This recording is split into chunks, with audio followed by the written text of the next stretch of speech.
Thank you so much for the invitation to speak to you all today. I was actually unable to attend the symposium last year, as this paper seems to have been a really long time in the making. My name is Billie Gina Thomason, and I've now completed my PhD since I actually submitted an abstract for this conference, which again feels really a real long time ago now. My research explores historic gender non-conforming people in 19th century Britain, with a particular focus on those who were assigned female at birth, but lived, identified and presented as men throughout their lives. This paper is one of two halves. The first will focus on James Allen, who is one of the most well-known gender-passing individuals in the 19th century, and you may already be familiar with their story. The second half will be exploring the wider themes of LGBT plus history and creative outputs by reflecting on my own experience as a tutor for the Brilliant Club. Now, gender is an unstable identity that has been understood differently by scholars. The term gender-passing individual and the concept of gender passing, however, have both been developed by me in my PhD to investigate the lives of historic gender non-conforming people.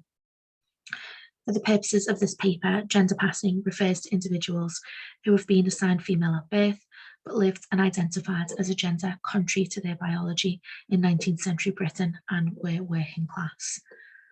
Now, for most, the idea of a person embodying a gender that differed to their biology would suggest that the individual in question possessed a trans identity.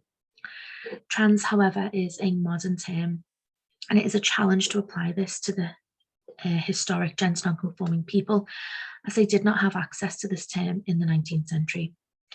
Indeed, like Anna Clark and Christine Burns, I also find issues with using modern terminology to apply to the past. Burns argues that to label figures from antiquity with terms like trans is a, quote, dangerous thing to do. And it's important that we do not make assumptions about a person's gender identity simply because it makes sense within our own modern understanding of gender identity and expression today. Now, the term gender passing recognises this movement from one gender presentation to another, with a particular focus on the performativity of gender roles. Indeed, gender-passing individuals actively rejected their predetermined lives as women, wives and mothers in favour of performing overtly as men and fulfilling societal expectations of masculinity to identify in this manner. Susan Stryker has defined transgender as people who cross over or trans the boundaries constructed by their culture to define and contain that gender. And it's this notion of crossing over or passing the binary roles of gender that I want to examine further. In a similar sense, we can see how gender-passing individuals transed their gender, to use a phrase developed and used by Jim Mannion in their recent book, Female Husbands, A Trans History, by how individuals rejected their predetermined roles as biological females in favour of living and presenting as men in all aspects of their lives. Now, it's necessary to acknowledge that there is an issue with the term passing, and this has been voiced amongst the trans community, as it implies that a binary way of life as male or female remains the norm. The term today is problematic as we celebrate diversity and are not subjected to binary codes of gender. Nevertheless, in some newspaper articles that reported on gender passing narratives in the 19th century, they used passing in several different cases to explain the lives of the people they were investigating. For instance, the headline in the Ashton Weekly Reporter, published after Harry Stokes' death in 1859, was "A woman passing as a man for 40 years", and a copy of that article can be seen on screen here. However, I've explored the notion of passing in relation to Stryker's definition, thinking about how individuals actually moved from their predetermined biological lives into identifying and presenting as a contrary gender. Now, in the first half of this paper, I want to explore the history of James Allen and think about his experiences, his jobs and relationships, as this is one of the main case studies that I focus on in my Scholars Programme course with the Brilliant Club, which of course will be the focus of the second half.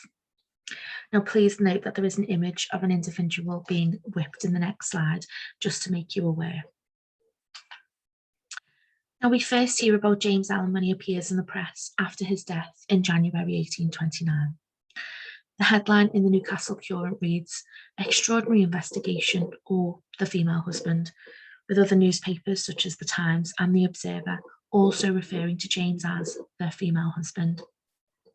Now, the term female husband was used in 1746 by Henry Fielding and described Charles Hamilton, who you can actually see on screen here in the yellow trousers. And Charles is receiving his punishment for gender passing in this cartoon by George Cruikshank. Hamilton is one of the first female husbands of the 18th century and was a biological female who lived and identified as a man in all aspects of his life. Hamilton was said to have duped several older and more wealthier women into marrying him. He fulfilled the role of a man and assumed the position of their husband. Fielding described a female husband as an individual who practiced every part of masculine life, both privately and publicly.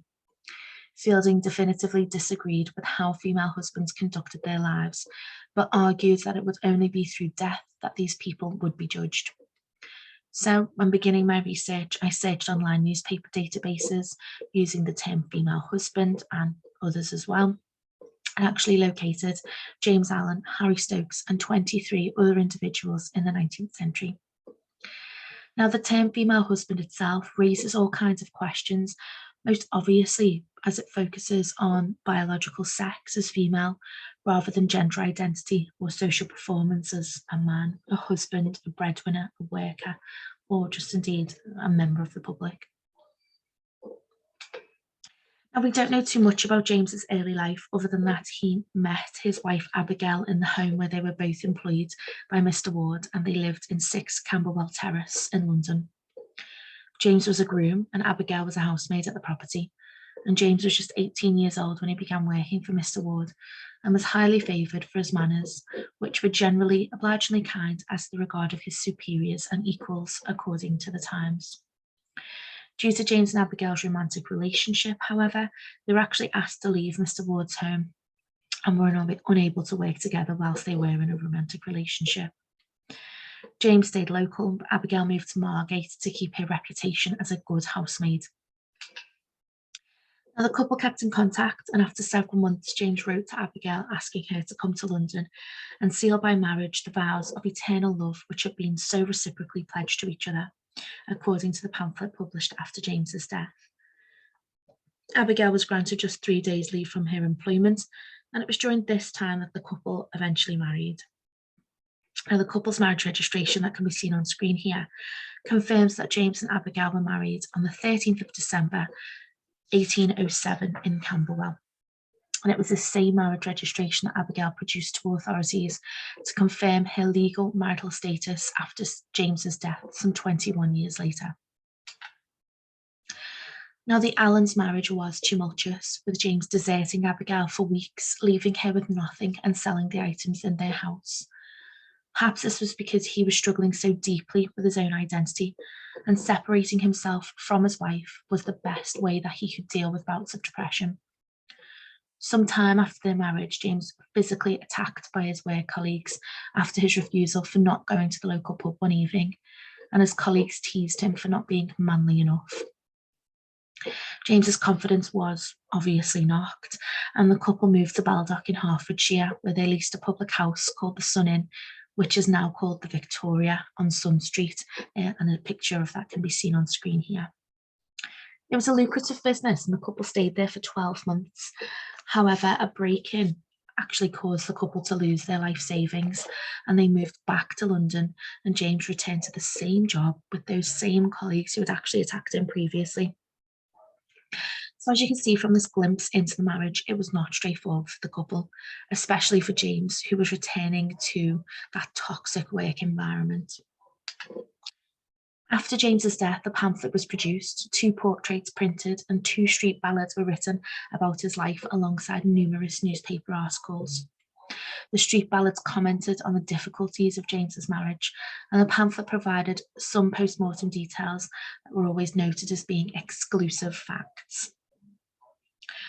Newspapers commented specifically on James's body and noted how he had bound his chest during his life, which was ultimately revealed after his death. The Newcastle Courant commented, "The breasts, which were moderately full, were forced by the compression of the bandages under the armpits. The features, having lost in death all the ruddy appearance of health, left only the yellow tinge acquired by continual exposure to all weathers, and the rough pursuit of the deceased when living, which was not a little heightened by the habit of chewing tobacco. The hands were hard and shriveled. James packed, padded, and bound his body, as well as manipulated and altered his body through repetitive strain at work, and created a muscular vision of himself. Yet he also disfigured his body in such a ferocious manner to get a desired male body and flatter chest to fit into society's expectation of masculinity. Indeed, newspapers were seemingly obsessed with the notion of biology trumping gender, and they picked out key masculine attributes, such as James's inability to grow facial hair and his weaker voice, to label him as biologically female. Nonetheless, James's narrative had some longevity, and it was revisited several times throughout the 19th century, including in Harry Stokes's article some 9 years later, and The Observer, who republished James's story in a special centenary issue in 1929. The press was ultimately complimentary to James's ability to provide for his wife, and this was focused on in newspaper coverage. Now, moving on to part 2, I want to think about my role as a brilliant club tutor and how my research has contributed to classroom discussions, and share with you some of the outcomes of this. So for anyone who's not familiar with the Brilliant Club, it's a charity that supports high-achieving students in low-participation schools. And the strand I'm a tutor for is the Scholars Programme, which provides typically 12 pupils for non-selective state schools the opportunity to work with a PhD researcher to experience university-style learning and teaching. As a tutor, I created a 7-week course based on my research. My course is called the Gender Passing and the Body in 19th Century Britain, and a copy of the workbook can actually be seen on screen here. As a tutor, I'm responsible for obviously providing material, sources, tasks and activities, and homework as well. In my workbook, I've got essay questions, some challenging theoretical material from Judith Butler, primary sources including newspaper articles, street ballads, death certificates and marriage certificates, as well as census material, all relating to James Allen and Harry Stokes, who are the 2 case studies that we look at. At the end of the course, students are asked to produce a 2,000-word essay under the title question, "How did gender-passing individuals gender their bodies in the 19th century?" And here students are required to research different examples of gender passing, as well as embed discussions from the tutorials. It's a rigorous course, and for many, it's the first open conversation that they are having in education about historic gender nonconformity. One of the homework tasks that I actually ask students to complete is to write a street ballad. Now, usually this is met with moans and groans, as you can well imagine. However, after I explain, it only needs to be 1 stanza and it doesn't even have to rhyme. There are more positive responses. So much so that a student last year actually wrote a 6-page epic ballad because he enjoyed it so much. Now, this task comes after we read one of the street ballads about James Allen called The Female Husband. Now, street ballads are important in the 19th century because they allowed stories to travel, gossip to develop, and they were seen as a form of entertainment. Ballads were pasted on walls and performed on street corners, and they usually commented on various newsworthy headlines, maybe a royal scandal, a murder, or local gossip. So after James Allen's death in 1829, when he was hit on the head by a piece of falling timber in the dockyard where he worked, 2 street ballads were produced that commented on his life. The first was called The Female Husband and could be seen in Alison Oram and Amber-E Turnbull's book, The Lesbian History Source Book, and one with the not-so-catchy title, The Female Husband, who was married to another female for 21 years, which can be found in Charles Hindley's book, Curiosities of Street Literature. Now, this first ballad, The Female Husband, was written about James Allen as it references his different jobs, including as a groom and a dockyard worker. And halfway through, is also the female husband is also referred to as Jemmy or Jimmy, short obviously for James. The opening stanza seems to mock James, however, and questions the possibility of he and his wife Abigail even marrying. And it reads, "If you want to hear a bit of fun, oh listen unto me, about a female husband, the like you never see. Such a singular thing you never knew, no not in all your life, as 2 females to be wed and live as man and wife." Now, evidently, there was this attention given to the binary roles and codes of gender, with the biological focus on James being assigned female at birth, and this lack of consideration of his gender identity. But the ballad goes on further to comment, "So young women all a warning take, and mark what I do say, before you wed your husband's try, or else you'll rue the day." It's interesting that the author of this ballad, who again remains anonymous, is actually encouraging promiscuity amongst women and telling them to, quote, try their husbands out first to confirm their identity before they get into anything serious with them.